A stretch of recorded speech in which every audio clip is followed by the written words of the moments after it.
Por que estudamos história? Qual o interesse em conhecer e entender aquilo que se passou no nosso país? Por que isso é importante na vida das pessoas e como refletir sobre nosso passado contribui para construir nosso presente e futuro? As comemorações do centenário da independência do Brasil, no ano de 1922, causaram grandes transformações no país.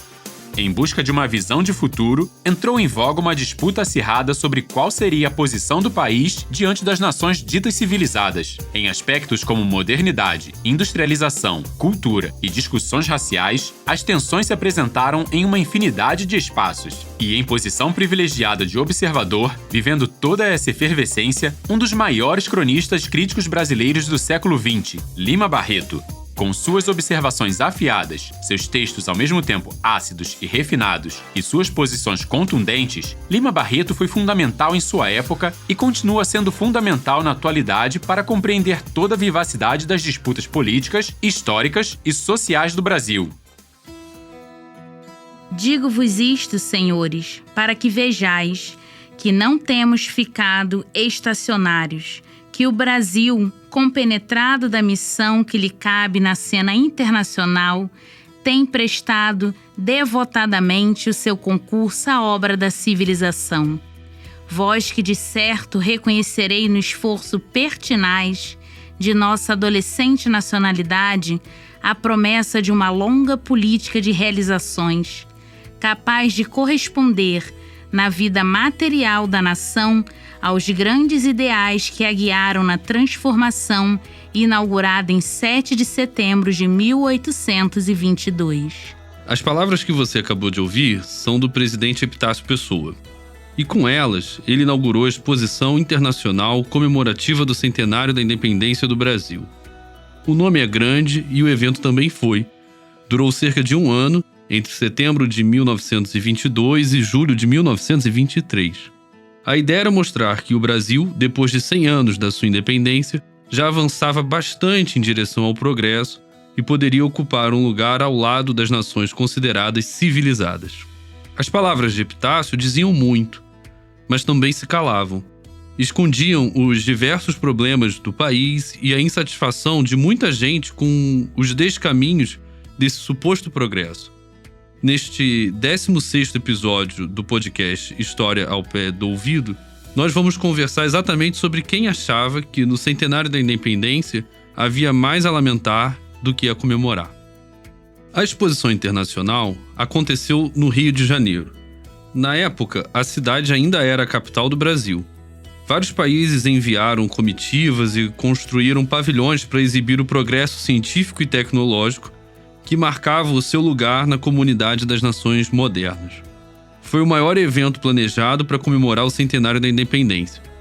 Mas o governo federal organizou vários outros, como congressos, desfiles cívicos, bailes de gala, inauguração de museus e etc.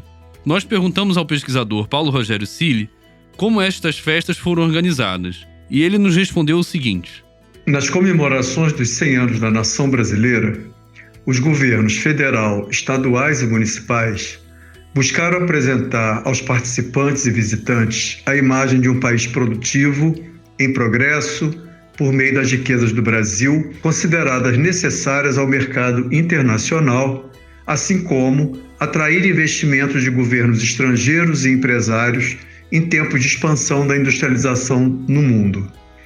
Foram muitos os eventos pelo Brasil afora. Por exemplo, às 12 horas do dia 7 de setembro de 1922, foi lançada no Planalto Central de Goiás a pedra fundamental da futura capital do Brasil, Brasília, construída e inaugurada 38 anos depois.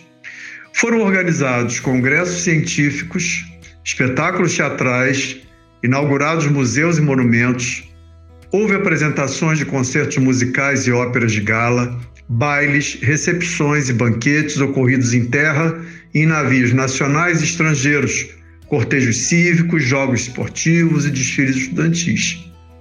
Mas de todos esses acontecimentos, o mais emblemático, celebrado e marcante à época foi a realização da Exposição Universal de 1922 na cidade do Rio de Janeiro. Para que a exposição ocorresse, foram muitos os investimentos feitos na capital da República, dentre eles a demolição do Morro do Castelo, no centro histórico da cidade, local onde foi instalada a exposição, o que implicou, entre outras consequências, na expulsão dos seus antigos moradores. Reforma urbana que implicou em grandes despesas, com esvaziamento dos cofres públicos, dívidas contraídas com empresas internacionais e insatisfação de grande parte da população, especialmente os cariocas mais pobres, atingidos diretamente. O país moderno que as comemorações oficiais queriam mostrar escondiam as tensões cotidianas que se acumulavam. Essas tensões eram tão elevadas que as comemorações do centenário aconteceram com a capital federal em estado de sítio. Isso mesmo, estado de sítio. Calma que a gente explica. Meses antes, alguns jovens oficiais do Exército, insatisfeitos com os resultados eleitorais e com os descaminhos da República, se revoltaram no Forte de Copacabana. Eles queriam derrubar o presidente Epitácio Pessoa. A resposta do governo foi reprimir o motim. A praia de Copacabana testemunhou, então, um intenso tiroteio entre as tropas governistas e as forças revoltosas. Nos dias seguintes, o governo suspendeu as garantias constitucionais na cidade do Rio de Janeiro. Já deu para ter uma ideia de como as coisas estavam no Brasil daquela época, né? Fora dos pavilhões da exposição, havia muitos outros problemas que negavam o país moderno desenhado nas palavras do presidente. O analfabetismo atingia cerca de 70% da população. Nos sertões do Nordeste, a seca era rotina. E, por todo o país, a fome ameaçava as famílias mais pobres. A participação política era limitada. Mesmo sendo a maioria da população, os analfabetos estavam proibidos de votar. E as eleições eram marcadas pelas fraudes, com chances bastante escassas de vitória das oposições. De uma ponta a outra do país, os debates sobre a nacionalidade e a população brasileira eram muito intensos. Quem nos ajudou a entender isso foi o professor Renan Moraes. A imaginação sociopolítica, na década de 1920, elaborava uma miríade de percepções acerca do aspecto racial da identidade brasileira. Predominava, no entanto, algumas observações sobre o assunto. De início, uma leitura do indígena jacobina da turma antropófaga, o ameríndio europeizado pelo progressismo cosmopolita de São Paulo. O elemento não branco da sociedade brasileira sendo orientado pelo anseio moderno de estar ao mesmo pé de desenvolvimento dos povos ditos avançados. Rivalizando com essa, o óculos policarpiano do grupo da ANTA pretendia um Brasil eurotupi.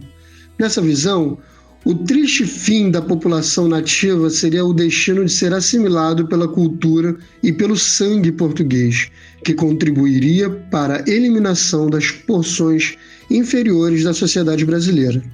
Uma terceira interpretação dessa questão advinha do extremismo eugenista de pensadores que compreendiam o isolamento e a eliminação da população não branca brasileira, com o objetivo de salvar o país de se tornar feio, inculto e triste. Médicos e cientistas elaboraram um conjunto de projetos políticos com vistas ao embranquecimento rápido da nação. Por fim, uma quarta percepção observava a sociedade brasileira através da história civilizatória do não branco no Brasil. Aqui, o mestiço, o indígena e o negro tornavam o país mais interessante para o mundo. Pelas penas de professores como Manuel Quirino e Manuel Bonfim, a nação se tornaria tanto mais avançada quanto maior atenção político-social fosse destinada ao Brasil não europeizado. Essas quatro elaborações sobre as características raciais brasileiras não encerram a diversidade do debate da década de 1920, que via o crescimento da cantiga ameríndia caipira da moda de violão ou o carnaval afro-brasileiro que começava a incorporar o samba. As transformações da sociedade nesse período trazem uma complexidade sobre a questão racial brasileira toda nova. Para tentar encontrar um olhar mais crítico em relação às comemorações do centenário, achei que seria interessante recorrer à literatura. Assim cheguei às Crônicas de Lima Barreto. Para quem não conhece ou não está ligando o nome ao escritor, Lima Barreto foi muito ativo nos jornais do Rio de Janeiro das primeiras décadas do século XX. Lima olhava a cidade de um lugar diferente dos cânones da literatura reunidos na Academia Brasileira de Letras. Morador dos subúrbios, negro, neto de escravizados, os seus textos traziam muitas críticas aos costumes ridicularizavam as composições da política republicana e escancaravam as contradições daquela suposta modernidade carioca. O seu olhar sobre a cidade era bem distinto dos cânones que se reuniam na Academia Brasileira de Letras. Na verdade, ele até tentou entrar para a academia, mas suas candidaturas foram recusadas. Lima Barreto foi um escritor de muitas faces. Todas essas faces lembram o Brasil, um outro Brasil. Lima Barreto era filho de um tipógrafo e de uma professora, ambos filhos de escravizados.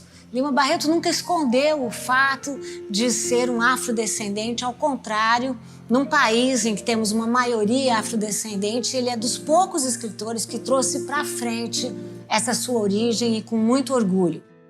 Essa é a professora Lilia Moritz Schwartz, que escreveu uma biografia de Lima Barreto.